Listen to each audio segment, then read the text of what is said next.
investment anyone can make is in himself or herself. And coming from Warren Buffett, he knows a thing or two about investing. And because the reason I think he says this is the best investment is because the potential for returns is infinite when we invest in ourselves. And we really appreciate your taking out time and joining the session today and investing in yourself, taking out time to invest in yourself. And I can assure you that this investment will be worth its time and you will get very high return on time invested. Friends, do you know who this gentleman is? If you know him, please type IK, I know, or if you don't know him, type DK, don't know.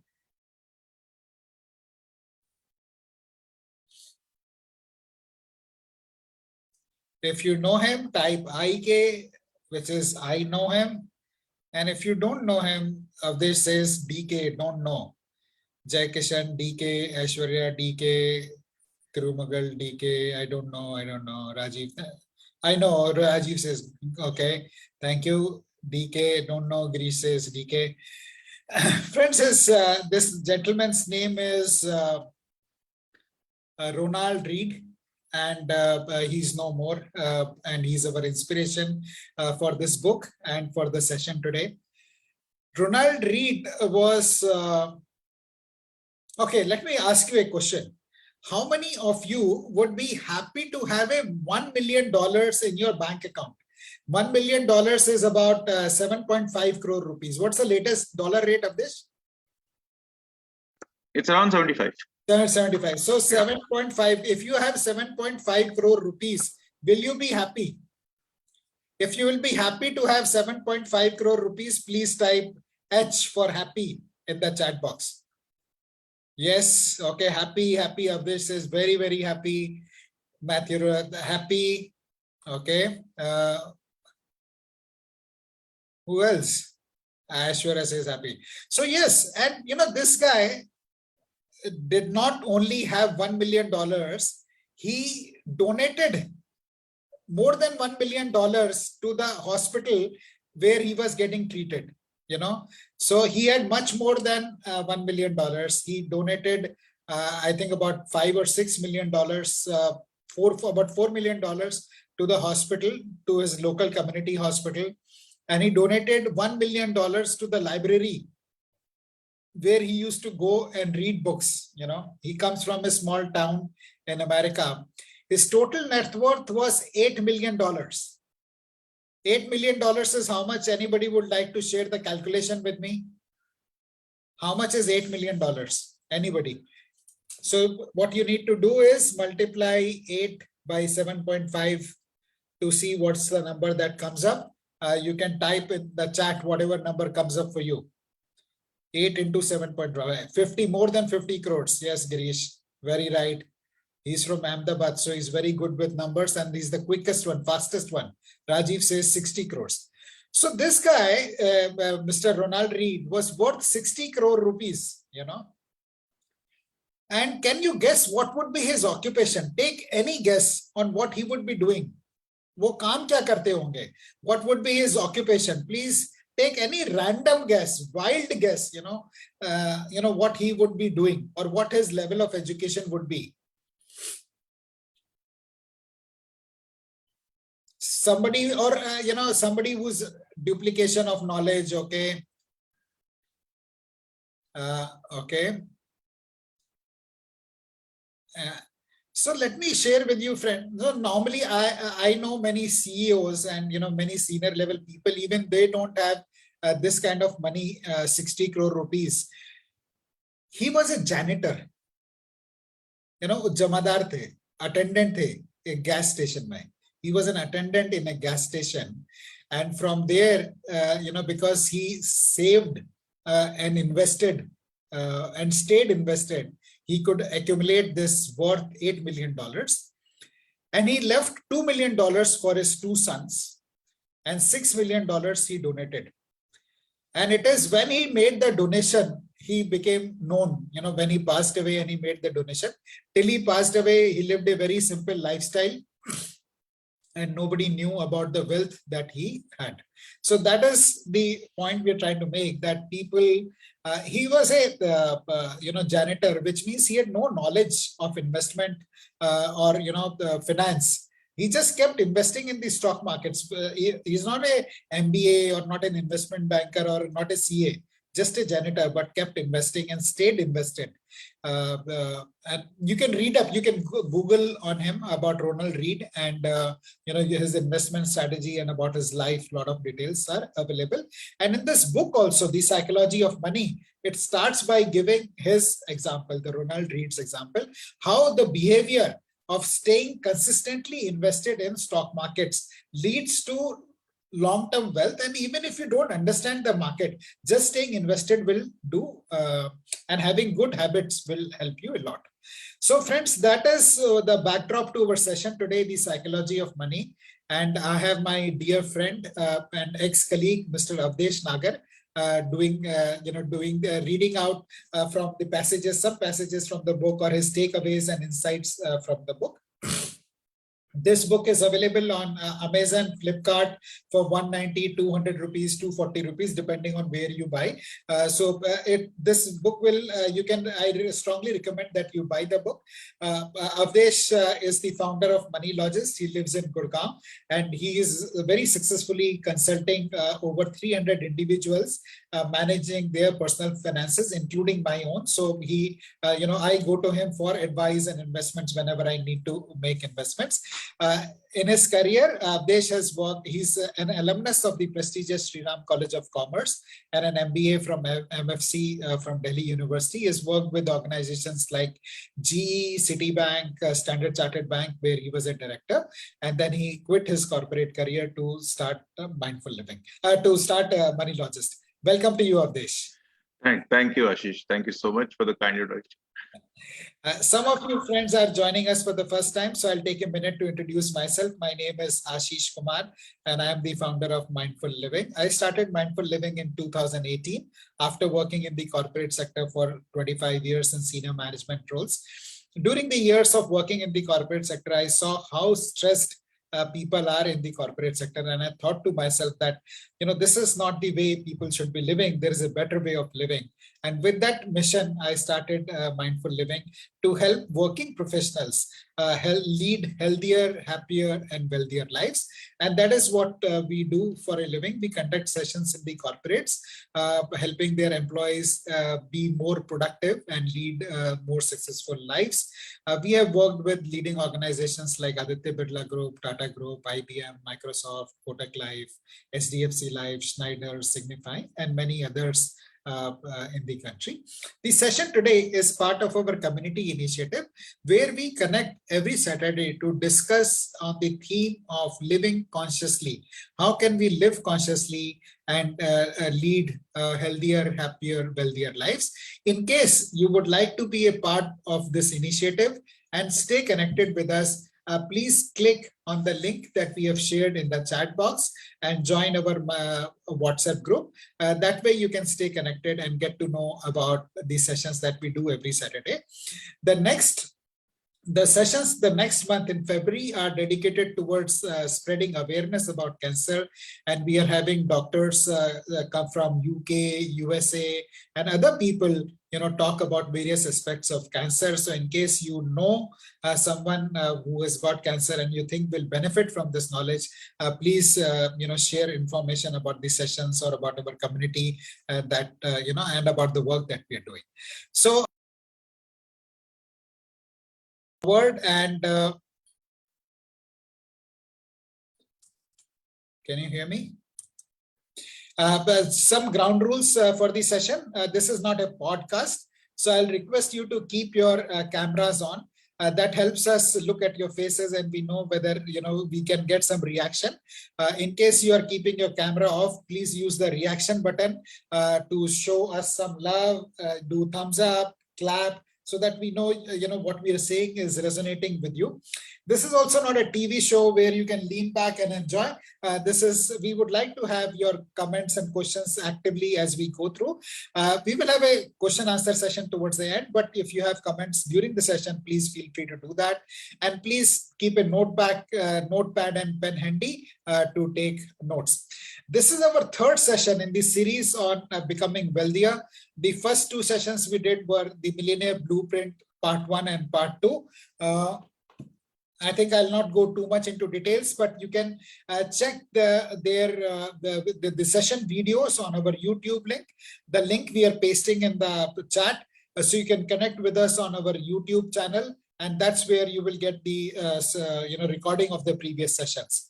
The second session of the money blueprint talked about, so the first session talked about creating the strategy. The second session talked about de-risking the strategy. This is what we essentially did in the first two sessions, so that you are firmly on your way to becoming a dollar millionaire.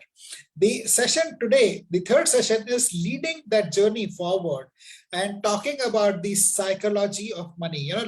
I'm a finance professional myself. I'm a cost accountant and an MBA in finance. And for a long period of time, I used to think finance is very technical. It is. But what is more important for creating wealth is to get the psychology behind the money part right.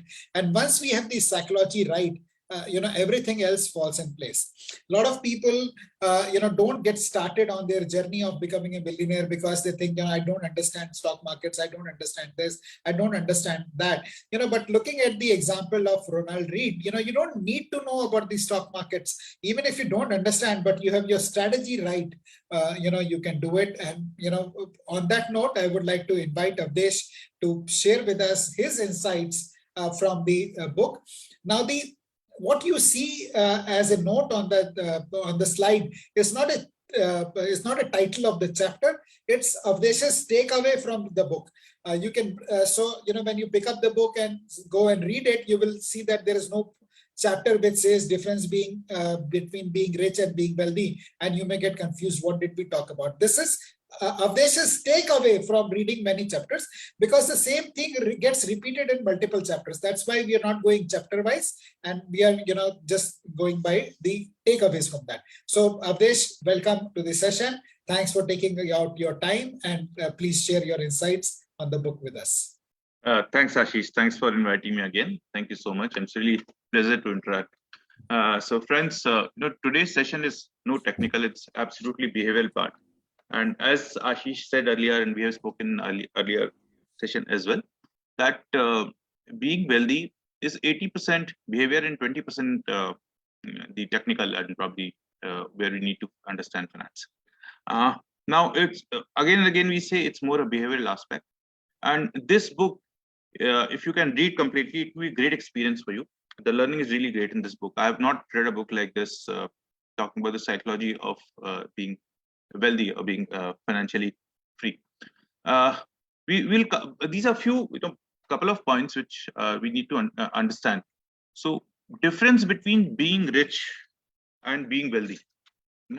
So if we go to somebody's house and if we look at the fancy car somebody has bought, हमें क्या लगता है, तो हाँ कितना अच्छा घर है, कितनी अच्छी गाड़ी है, पर हमको ये नहीं दिखाई देता कि उसके पीछे what has been the borrowing. Has he taken loan for this fancy house? Has he, has this person or she has borrowed excessive money and every month is paying EMI and it has to work for everything. हम हमेशा ये देखते हैं कि गाड़ी कितनी अच्छी, घर कितना अच्छा है. कभी आपने किसी से पूछा आपने लोन कितना, इतने अच्छे घर के लिए लोन कितना लिया, या इतने अच्छी गाड़ी के लिए लोन कितना लिया? We don't know about that. So being rich is basically, आप जब तक काम कर रहे हैं आपके पास पैसा आएगा. You are working, you are making money, and you are living a good lifestyle. So if we look at somebody's lifestyle, we think he is rich. But how much loan he has taken, what kind of stress he is living in, we do not know. But being wealthy is very different. Being wealthy is something in the long run. You create a wealth for yourself where you are free. Free in the sense that, every day morning, you know what you are accountable for. You are free to do what you want to do. Being wealthy is not living lavishly. Not necessarily living lavishly. I'm not saying you should not live a good lifestyle. But what I'm trying to say is being wealthy is something where you create an income source which is recurring in nature. You don't have to really worry about your financial freedom. You don't have to work for your car and house. You can still buy a flashy house and car, but then you don't have to work for it, for paying for this house and car. So you do buy Mercedes if you're good enough, but it's not that you are under stress because you have bought that Mercedes. That's the difference between being rich and being wealthy. Being wealthy is being very, very peaceful in the nature. We'll probably repeat this aspect also because they are relevant to a few other aspects, and we'll cover more important things in the books. So Ashish, we go to the next one actually. Avdesh, help me understand that the person who's got rich has got money, but doesn't have assets that create money. But the wealthy person has got assets that create that money. Is that right? Yeah, very right, Ashish. See, being rich is somebody who is always working to generate money. Being wealthy, something is assets are working to generate money for him. Okay. He doesn't have to work necessarily to generate money. I'm not saying the wealthy person don't work, but being wealthy is something where you are mentally free for your basics need, for your for running your expenses or about your future, about your financial planning. All right. So being wealthy and staying wealthy. Now, these are two different things. A lot of people who win the lottery, in fact, the history says nobody who won the lottery ended up being rich. Because when the money comes to them, they really don't understand the value of it. And they end up taking funds on this, or they spend lavishly that money, and then they don't stay wealthy. And they are back to square, and probably sometime even worse than that, because they got used to living that kind of particular lifestyle. So being wealthy and staying wealthy are two different things. So I tell you here a story. Ashish told you a story of this gentleman who was janitor, and he still he ended up with an $8 million kind of wealth.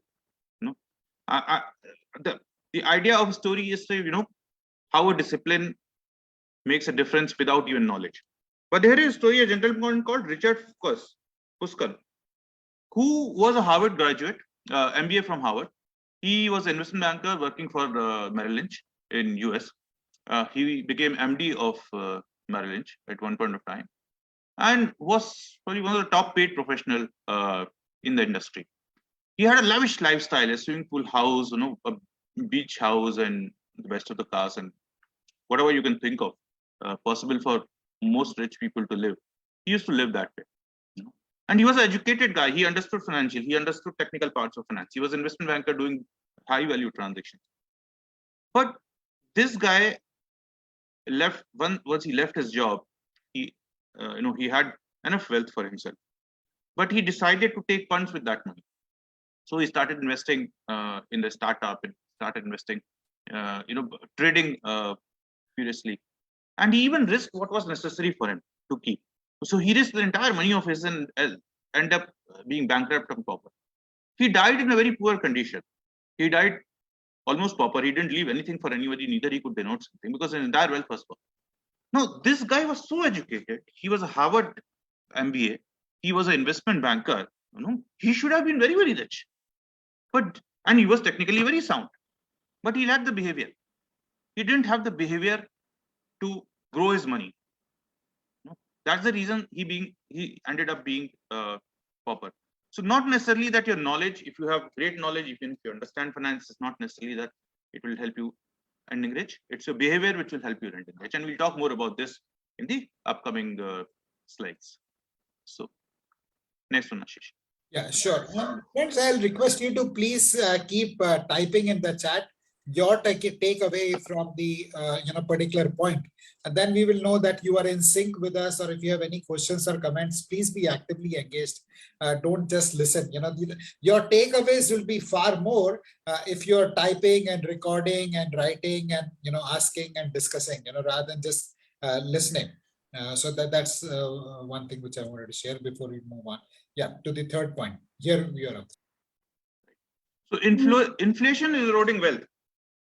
Notional return versus real return. Now, okay, so here I would like you people to respond to my question. I will narrate you a situation here. So let's say I like a shoe today. I like a shoe. It costs around 2,000 rupees. I go to the market, I've fallen for it, and I want to buy that shoe. But since I'm a finance person and I also like to believe that I'm a prudent person, so I thought, oh, I have so many shoes. Do I really need another pair of shoes just because I like it? So let me put that money somewhere in FD, or some, and I'll buy shoe next year. When few of my shoes have given up, I'll buy this shoe, but I'll buy it next year. So I decided to do that. Now, is that the right kind of behavior?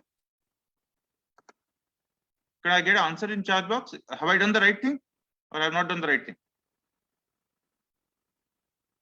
Prashant says no. Wonderful. Ashish say yes. Okay. All right. Okay. I want to reply on this. Sorry. Tell me. Tell. Yes. Why not? Mukesh here. Mukesh. I have read your article of this, and I understood the inflation in which you written in I think in Times of India. Yes. That after retirement, if I put I am keep on investing, and I think that I will get the same amount which I am earning now. And the same investment I make, and I take that that return out of it, then but because of inflation I will not have anything to survive. So this is that was interesting. I think everybody should read that, and out of that I can say this is not a good decision, because of inflation I will not be having that. I will not be able to buy that 2,000 rupees. Okay. Interest out of it. I think Mukesh, you explained this point itself very well. I don't have to do much, but still let me do, since I've been called for, let me do my duty here. So see, inflation, now let me take this story further, which I told you that I saw the shoe and didn't buy for that. Now what happens, I've put this money in FD, and next year I go to buy this shoe again. Now FD has given me 5.5% return. That's what the FD is giving nowadays. So I have another 125 rupees with me. So I have 2,100, some around 2,100 rupees with me, and I go to buy this shoe. But imagine what has happened. The shoe price has gone up from 2,000 to 2,200 by 10%. So now I have to put another 100 rupees additional from my pocket to buy this shoe. So I have actually been penalizing for deferring my consumption. That is not what should happen. What should happen with me? If I have deferred my consumption, there should be some reward for me. But if I am earning something which is less than the inflation, here the price of shoe which has gone up is actually inflation, then I'm actually eroding my wealth. It may look to me that I have earned 5% return, but if inflation is gone up more than 5%, 8% or 10%, then actually I have had a 5% loss in that. So we need to understand that what today comes for 2,000 will not come for 2,000 after 3 years, 4 years, 5 years, or 10 years. What money is enough for you today will not be enough for you in future. So you need to account for inflation while planning. If you have to if you are sacrificing some consumption, then put it in a place which earns you more than the value of that good in the future. So I had to put some money which gives me more than 10%, so I could save some money and still buy the shoe. So that's what we need to do in the long run, and we'll talk more about this in the coming chapter. Thank you, Mukesh, for your input. Thank you so much. So that's why we say make money work. Make money work in the sense you need to put money in more productive places. Your money should be working in the sense that your money should be there should be some kind of activity which money is being used for. So it's some activity. When we say activity, it's a commercial activity. So let's say if you run a shop, that's a commercial activity. If you run an industry, it's a commercial activity. All of us are engaged somewhere, commercially deployed somewhere for earning work. So your money should be involved in such activity. If it is involved in such activity, it will give you better than inflation in the long run. In the short term, it's quite possible because commercial activity are volatile. They can go down one year and go up 1 year. But in the long run, your money will give you better. So you need to find out the avenues where you can beat the inflation in the long run by investing your money, by deploying it. Next, Ashish.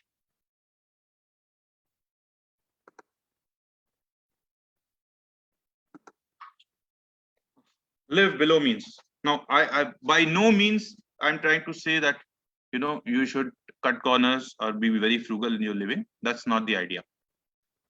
What happens when whatever money we earn, maybe by salary, by there's a comment from Matthew. Matthew will take this up and we'll answer this question towards the end of this. Definitely an interesting point which you made. Please raise it towards the end of this. So when we say live below the means, it's not that we have to live very frugally. See what we spend, what we need, and what we spend. The difference of that is actually our ego. So we probably don't need so much of money. Sometimes we don't need so much of money, but we have to maintain a status. We look at our neighbors, this guy is doing this, I need to have this particular thing. Or I need to spend that kind of money for this particular activity. That is our ego. So you spend what you need. I'm not saying that you don't go to fancy restaurant and you don't spend good amount of money. But never spend just to meet your ego. Do it for pleasure. All of us and most of us actually earn enough to meet our requirement. Okay. Whatever excess we are spending is actually our ego. So if we can compromise that and we can put that money into saving, in long run we'll be able to live much better lifestyle and we'll be able to meet our financial needs. So that's the idea of saying living below means. It doesn't mean that you have to be very, very frugal in your life. I think this is where a lot of challenges these days come, where we are always comparing ourselves with the lifestyle of other people, and especially a lot of young people, when they start earning, they feel that through the student life, we kind of struggled and couldn't struggle as much. Now that I have started earning on my own, let me live life king size. So Ashish, again, as stops, and then we just keep spending more and more, and one thing leads to other. And it's very, we have always known this as a culture. But practically, if you're living in a city like a flashy city like Gurgaon or Bombay or other places, you're always comparing yourself, the car my neighbor has, or the kind of lifestyle he has or she has. And we are always trying to buy bigger car, bigger house, fancier gadgets and everything. So how does one actually go about? Is there any suggestion or advice or anything which the author says, on how should we, what does it mean? Like, so if I'm earning 100 rupees, because today another challenge is credit cards are easily available. So when the credit card was not there, it was very easy to live below means. But now the credit cards is there, it becomes very difficult to live below the means. You can just keep spending. Yes, Ashish. So I know for young people, it's very difficult, for them to understand this, because they just feel they have arrived in life. So it's our duty to make them understand that what is important. As I said, Ashish, it's basically the ego. So when we are saying there's a flashy lifestyle happening around you, you want to maintain that status, and that's why you want to live that standard that way. So there's nothing wrong in that, but however, it should not be at where you're not able to save anything, or you are borrowing something and indulging into credit card kind of spending, and then you are maintaining that. That is the ego. That is ego, because if you are borrowing to maintain a status, it's actually the ego. If you are borrowing at a very high cost, which is something like credit card or personal loan, or for consumption or for holiday, you are borrowing the money. That is the ego. So you need to compromise. If you can compromise on that, in long run you'll be wealthy. You'll be doing much better than those guys. They will have to continue working to maintain that status, and one can do better status without even continuing working, if one can make those disciplines in early life. So that's what we mean by saying living below means. I think it's a very interesting point you make of this, that if we save early on, then we will create a wealth, and then we don't have to work. But those who are spending, so to say, burning candle at both ends right from the start, they will always be struggling to work and make up for their expenses. Yes. Another thing is, the subtitle of the book is Timeless Lessons on Wealth, Greed and Happiness. So does he talk about living below your means actually makes you happier? Does he say something like that with the book? Yes, he says it will make you happy. This is a psychological status. So that's why we say it's an ego. So if you can leave that ego, you will be happy. You'll be absolutely happy, and you'll be happy in the long run if you can leave. If you don't look at competing with people on this ground, on the spending part. You compete with people for earning. Don't compete with people on spending. Okay. Yes, Nupur. Yeah, hello, Avdesh and Ashish. I think this is such a important conversation that we have initiated, and thanks to both of you for taking that initiative ahead. What I, as a coach and as a doctor who works in this space, what I have noticed, Avdesh, is that a lot of times, along with money, we have to also understand in this, as it says, the psychology. And I would say even beyond psychology, I would talk about the spirituality of money. I mean, if there is something that we also need to understand is the energy and spirit behind the concept of money and, wealth and abundance. Because a lot of times when we are, as you're saying, ego driven, we are always feeling a sense of lack and inferiority within us. And that's where we compare and kind of, try and match up to something which is always chasing, So I think people also need to understand the importance of having a mentor in their life. A mentor who can, a mentor like perhaps you or Ashish, or, everybody has a mentor, even in their families. If you look at your own wiser grandparents, they would always have some 2 pence of wisdom to tell you that, what really money, the value of money is in your life. So I think it's very important that we all listen to our well-meaning adults, do some more research, and perhaps read such books to understand that there is a psychology to money, but there's also a spirituality to money. So let's not ignore that dimension, which is as well so important. So I just wanted to, say that, and thank you so much for doing this conversation. Thank you, Nupur, for your valuable inputs. Thank you so much.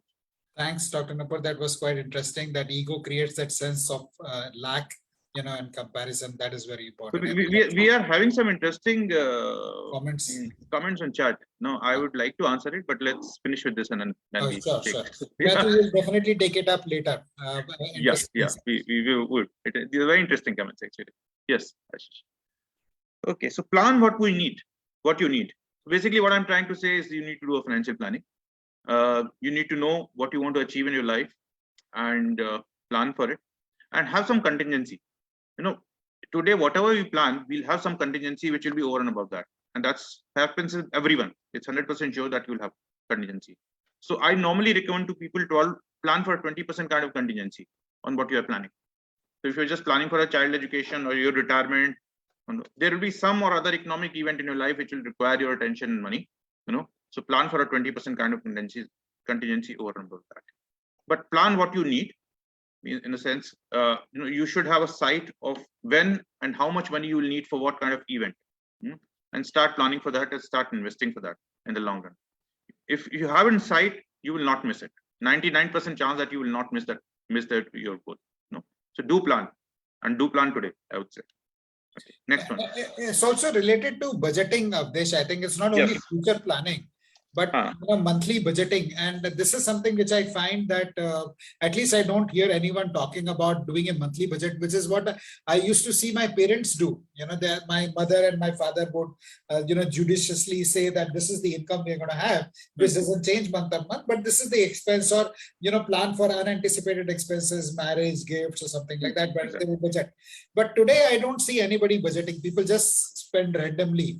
And that is where I find a lot of challenges that come up, because you don't know, and you don't even know whether you're above. And in a corporation, there is always a budget that you work against, but we don't follow the same discipline in our own personal lives. Ashish, yes, budgeting is very important part. And more than what I was trying to communicate here is that, if you plan at least that much money, you need to put aside and invest. If you plan correctly. So then you know how much you have to invest, and then the rest of money you can spend. So as we discussed in the previous sessions, it has to be income minus saving and then expenses. Correct. Indirectly, this is what it means, and indirectly, money talks about. This book talks about that. It says, plan for your future, invest that money, and then spend rest of it. Don't risk what you have for what you don't need. All right. So we talked about we talked about, we had an example of this investment banker, Richard Fuskin, who was MD of Merrill Lynch, and what happened with him. And here I will tell you another story. This is of a gentleman called Livermore. So Livermore was born in 1877 in US, and he was a very established stockbroker by 1915, 1920. He was doing very well in his life, and then he met Great Depression of 1930 in US. So, and this guy was a very profound trader. He was an expert in market trading. Now, on the Black Friday, what we call when the stock market crashed by 30% or something, there was and the US had to go for 10 years of bad economic time, 10, 15 years of bad economic times. This guy's family was very worried when they heard about a stock market crash. And they also heard that some people in the stock market have actually committed suicide. So his wife, Dorothy, was so worried and he was crying at home. She was not, and mother of Livermore has hidden himself in the bathroom, and children were frightened. But Livermore came back home and he was looking very happy. So his wife asked him, what happened? He said, I had the best day of my life today. I had the best trading day. I was short. I had sold everything. I had oversold actually. And I made a couple of $1 million today in one single day. So which was a disaster for everybody else in the stock market was actually an opportunity for this guy. And he made a huge money that day. But after 5 years, Livermore committed suicide. Now, what happened in this 5 years? We heard the story of, so there's a comment, he was the best trader ever. So he also committed suicide. But what happened? He got so confident with the money which he made with the Great Depression fall, that he started taking punts, and he took wayward calls without proper logic or something, and invested money in bad place. He invested money in property, and property prices also fell down in the Great Depression time. He invested in some businesses, and Great Depression time businesses were not doing well, so he lost money there also. So he had a huge loss, and finally he became bankrupt, and then he owed money to people and he committed a suicide. Okay, so what we learn from these two stories which we talked about, basically you don't have to risk what you have. See, if you have made good money, as we talked about staying wealthy, if you have made money, at least do not risk what you need for your life. It's not worth it. Don't risk something which you need for your life for further gain. It's really not. What we say is one hand is better than two in the bushes. That's what we mean by here. So if you think you have achieved enough for your future finance, for your children's education, for your retirement, for other contingencies, do not risk that money. Keep that money working and earning money for yourself. I'm not saying that you just put that money in FD or something, but don't take crazy punts with those kind of money. So please secure yourself. Once you have secured yourself, and after that, for further money, you take risk in your life. I'm not against taking risk. One needs to take calculated risk, but you know what is needed for you. If you have sight of that, keep that money and take risk with the rest of the money. Please, without risk, there's nothing called risk-free in the life. So you have to take risk, but please secure yourself before taking risk. Next one, Ashish. All right, you can win with few rights. Are we watching Shark Tanks? How many of you are watching Shark Tanks? Can I get some reaction in the chat box?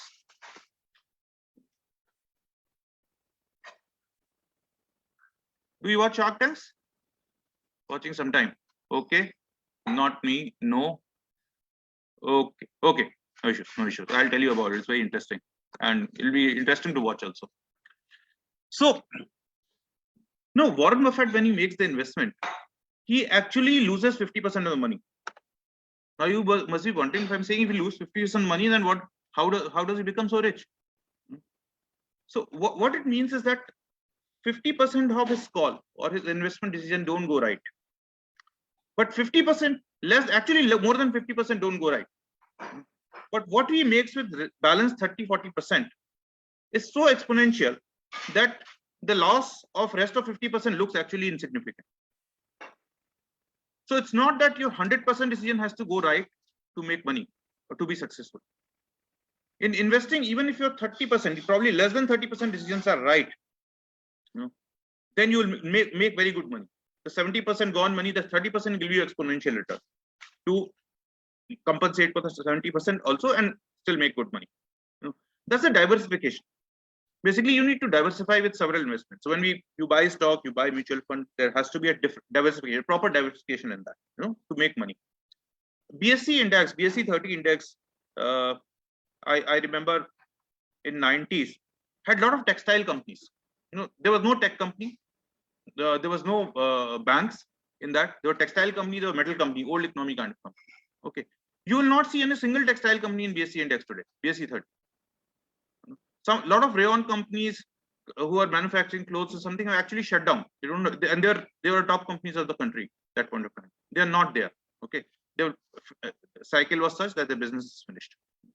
But still BSE 30 because the companies have changed. The newer economy who are representing the country, those stocks have been brought in BSE 30.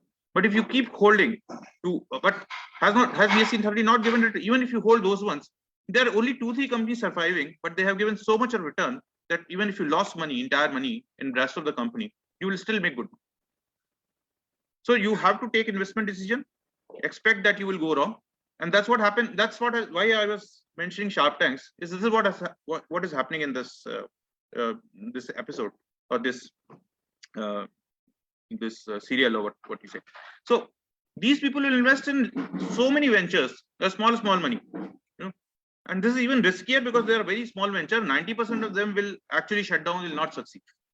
But only 10% of them will succeed and will give them so much of money that 90% loss will be wiped out and probably they'll make exponential money.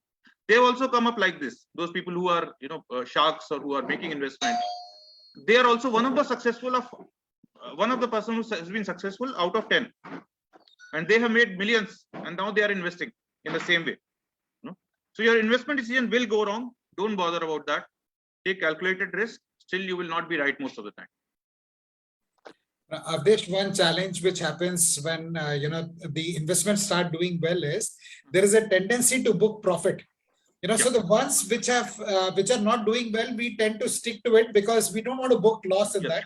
Loss nahi karna hai. और जहाँ profit हो रहा है वो there is a temptation to book profits and exit the stock. यार ये अभी चल रहा है इसको profit काटो और exit कर लो. Exactly. So what do you say to that psychology? How do we handle that? How do we stay invested in the? Actually, what people should be doing is exit from the loss-making ones. But what people do is they exit from the profit-making. Yes, Ashish. So that's again a psychology. That's what we are trying to say. You will have loss-making and you will have profit-making. If you are convinced that loss-making are not the good stock, then you should anyway exit with them. But if you think they can come up, you can continue with both of them. They'll give you some profit sometime.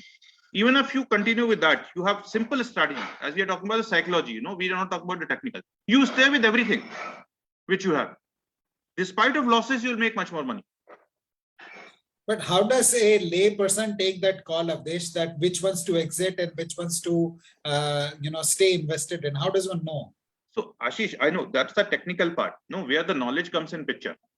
So here we are not talking about the knowledge.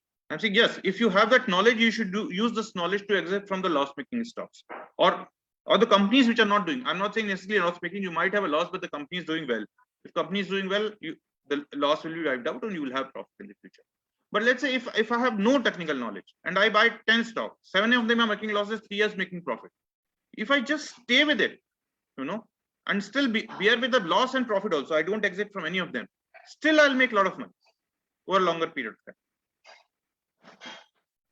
So when clients come to you for review of their portfolio and you see that they have some loss-making mutual funds or underperforming mutual funds, do you advise them to exit them, and do they follow your advice, or my client mostly follow my advice, okay. But I do advise them to exit some point of time, but I advise them based on their overall strategy. If it is not fitting in their strategy, I might even advise a good performing mutual fund to exit. That's a matter of knowledge. So I will look at what their goal is, what one they want to achieve. And if I think some fund is so risky, or so less risky as probably, depending on their risk profile, if I think it's not fitting in their profile and goal, then I'll ask them to exit that particular fund. And or if this fund is also not good performing, fund manager is not doing well, their strategy of the fund is not good, then also I'll ask them to exit. Okay. It's not necessarily the fund has to be really good or bad Okay. to exit. That's a valuable perspective of this. Thank you. Yeah. And friends, controlling your time is the real wealth. This is the actual wealth. It's not exactly the money. So when I try to say controlling your time is when you get up in the morning and you can do what you want. You can plan your day according to your wish. I'm not saying you don't have to work. You have to still work, but you're happy to work. Okay. And you can plan your day accordingly. Your family can do whatever they want. And they have enough time for themselves. That's the real wealth. So the idea is to have money or wealth to free yourself, not keep running after it and spend entire time just to create money, and still you do not have wealth, and still you don't have time. So have time for yourself. That is the real wealth, actually. Controlling your time. So that's it, Ashish. I think these are the most takeaways. Now, how do you want to take it? Do you want me to answer those chat, or you want to conclude it first? Yeah, no. It's good that we have managed. We have taken control of our time of this. We are quite on time. 45 minutes. That's what we had planned. Okay. So happy to have you respond. I think RONALD had some very interesting insights. So if you would, one of the things which got me interested is what's the point of buying a Ferrari at 75? The fun is in buying the Ferrari at 25. So would you like to respond to that? Yes. Ferrari is a great fun, and any age. I think if you are 75 and you buy Ferrari, you will become 25. No, so. So I do agree. It's always fun to buy, whether you're 25, 75, Ferrari is fun. Okay. But my whole point is, if you buy Ferrari and then you have to slog 18 hours, when will you have time to enjoy Ferrari? So of course, buy Ferrari by any means. But then if you're taking care of your needs, that you should not be a position that you should be buying Ferrari on EMI, and you might have to sell Ferrari if you don't work 18 hours a day. That's not that you will not enjoy Ferrari. You will only enjoy for one day when you buy it. After that, you will not be able to enjoy Ferrari if you're in that situation.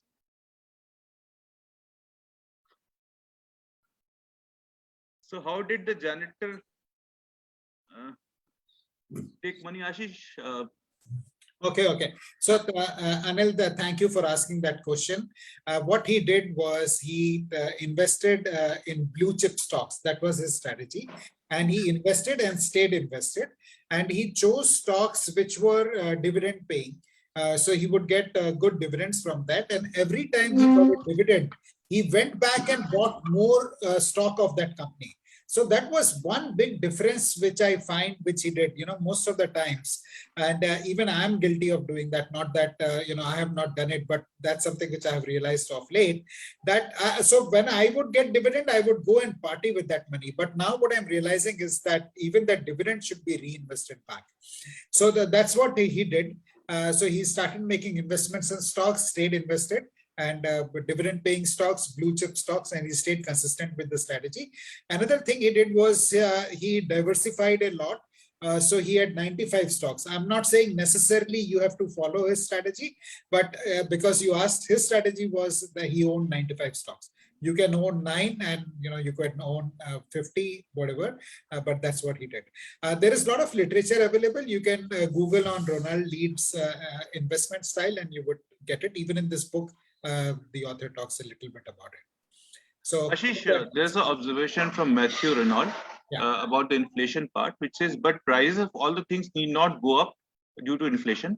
Many factors may even make it cheaper tomorrow, like supply, demand, technology, competition, peers, etc.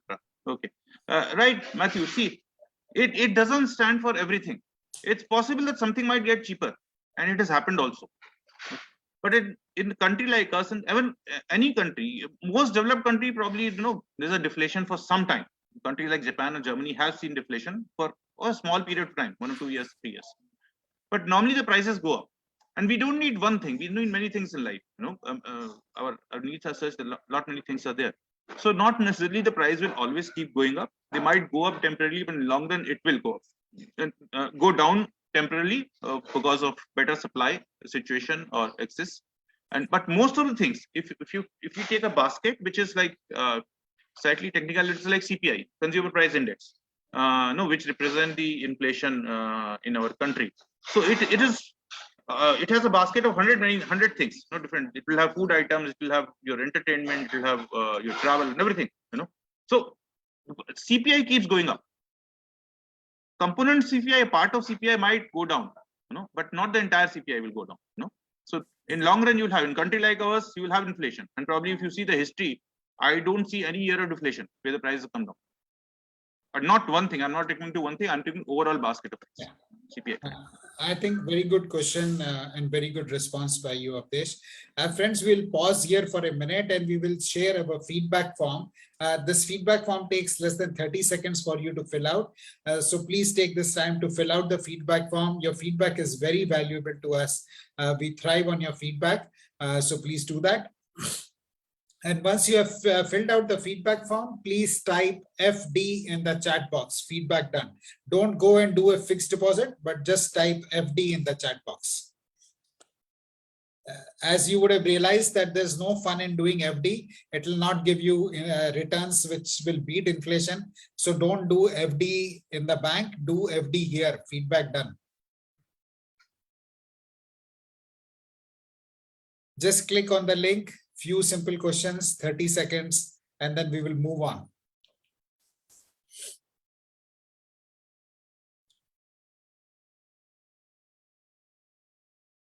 And while you are filling out the forms, just like to share that our session next Saturday will be on the mind-body connection. Thank you, Rajiv. Thank you, Anil. And we're going to talk about, how cancer, how being aware of what's going on in our mind impacts our body, and it manifests chronic diseases and cancers. That's what we're going to be talking about. Dr. Nupur Agarwal, who's in the session today, will be taking that session. So please join our community to stay connected, to stay updated about the very awesome events that we do every Saturday. These are complimentary, so please feel free to join. And moving on, friends, let's take a minute to recap. We'll be happy to hear from you. What's one takeaway that you have had from the session, or one action you're going to take from the session today? And it's in taking the action that the progress happens. People say that knowledge is power. Knowledge is not power, my friends. Application of knowledge is in power. So please take action, apply what you have learned today, and feel free to connect with us. Avdesh very kindly is offering one complimentary consultation to anybody who is on the session today. His numbers are shared in the chat, so you can send him a WhatsApp and schedule a time, schedule a complimentary consult, and check with him, how is it that he can support you in living and applying the principles that we have discussed today. That is where the transformation will happen. If you listen but don't apply, that knowledge is hardly of any use.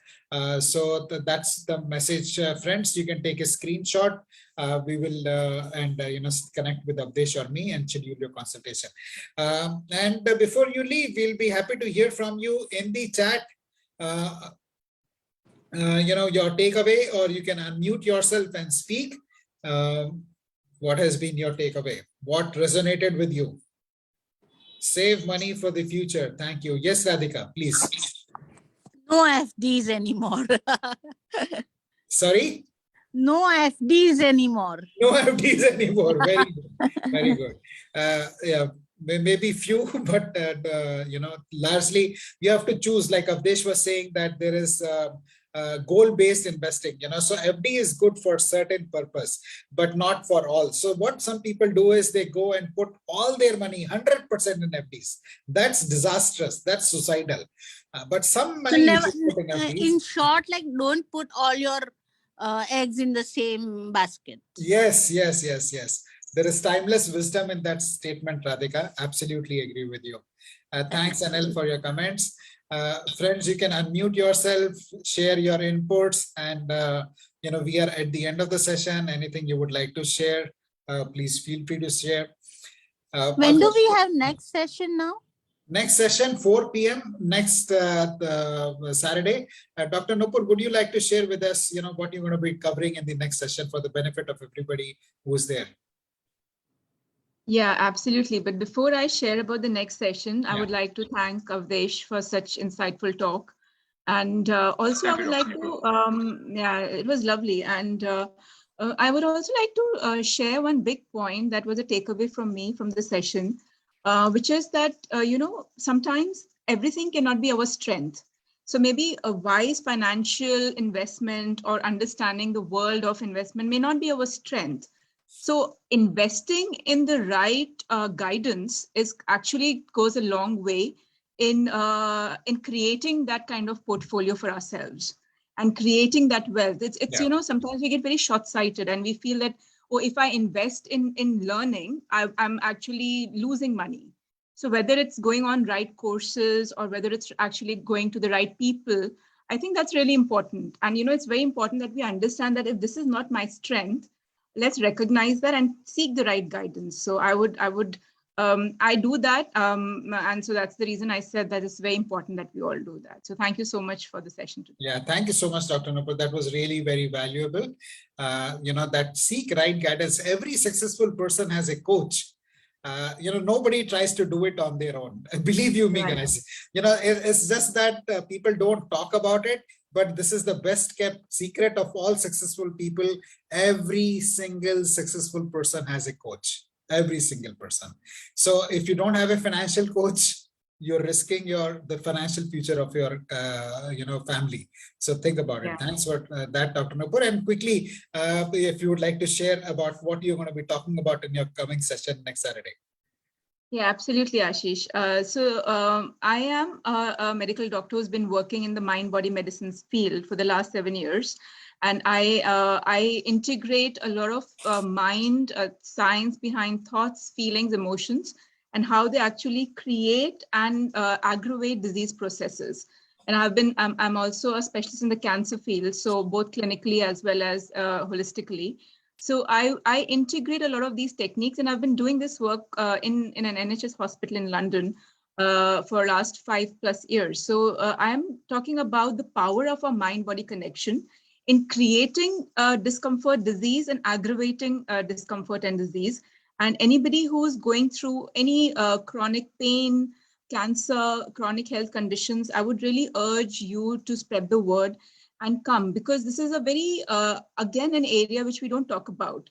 It's something that we sometimes focus a little more in the Western world, and it has immense benefit to understand that any chronic health condition doesn't need to be only medically or surgically treated. There is a bigger component to it, and we can be a party in our wellness and in our recovery and healing. We don't have to outsource our bodies. So it's a very powerful session that Ashish and I have we are hoping to create, and it's more awareness based as well. So we would really, really urge you to come and spread the word. Thank you so much. Thank you. Thank you, Nupur, Dr. I have a request. I'm sorry to interrupt you, sir. Nupur, please go ahead. Yes. Could you share your number? Because my aunt just went through breast cancer surgery, and I think you would be a help to her.